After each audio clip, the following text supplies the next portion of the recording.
খালি হাতে আইছো কেন? আমি বিদেশে থাকা অবস্থায় অ্যাক্সিডেন্ট করছিলাম, কিন্তু আসার সময় কিছু নিয়ে আসতে পারিনি। তার মানে একদম খালি হাতে আইছোস? তাইলে বিদেশ থেকে আইছোস কেন? এক্ষুনি চলে যা বিদেশে ফেরত।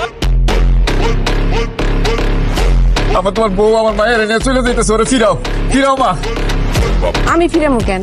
আমার কি ঠেকাটা পড়ছে? আমার তো কপালটাই খারাপ মা, এত বছর বিদেশ খাইটা তাইলো পঙ্গু হয়ে। আর ঘরে সৎ মা সৎ ভাই এতদিন বিদেশ থেকে টাকা পাঠাইছে দেখা আমার সাথে ভালো ব্যবহার করছে। এখন তো কোনো টাকা পয়সা দিতে পারবো না। এখন দেখবো আমার সাথে কেমন আচরণ করে। মানুষ এরকম স্বার্থপর কেমনে হয়? তুই যখন দেশের বাড়ি ছিলি লাখ লাখ টাকা পাঠাইছিস, সেটা দিয়ে বাড়ি করছে, জায়গা সম্পত্তি সবকিছু করছে। তোর সাথে তো একটা দুর্ঘটনা করছে, এটা তো তুই ইচ্ছাকৃতভাবে করস না। মাথা গরম গরম চাইবো না, যা করমু ঠান্ডা মাথায় ভাইবা চিন্তা করতে হইব। যেহেতু পঙ্গু হয়ে গেছে, এখন তো অসহায়, তাই সময় সুযোগ বুঝা ধন সম্পত্তি যা আছে সব লেখা নিবি। তারপরে যখন সবকিছু তর হয়ে যাইব, তখন লাত্তি মেরে বাসা থেকে বাইর করবি। আমি তানিয়ার আর মুনিরে কোনো কষ্ট পাইতে দিব না।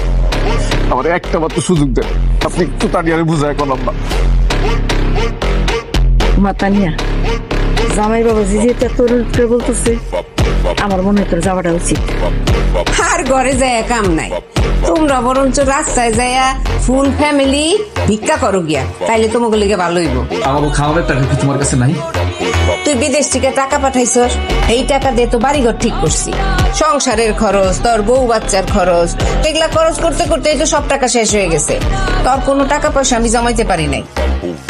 আবার এতদিনের পরিশ্রম করা টাকা, এই টাকা দিয়ে বানানো বাড়ি, এই বাড়ি আমি তোমাকে আমি লিখে দিব না। দুধ কলা দিয়ে এতদিন কাল যা পুষছো।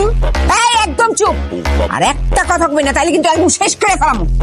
এই তাড়াতাড়ি সই কর, এখনো সময় আছে, সই কর, নাইলে কিন্তু খারাপ হয়ে যাবে। এই তোর আমি কইছি না, তগো এই স্বপ্ন কোনোদিনও সত্যি হইব না।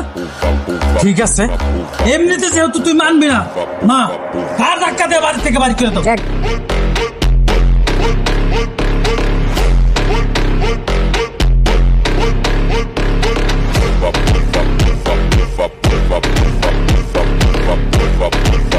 এরকম উইঠা দাঁড়ায় গেলাম দেখে কি অবাক হয়ে গেলা?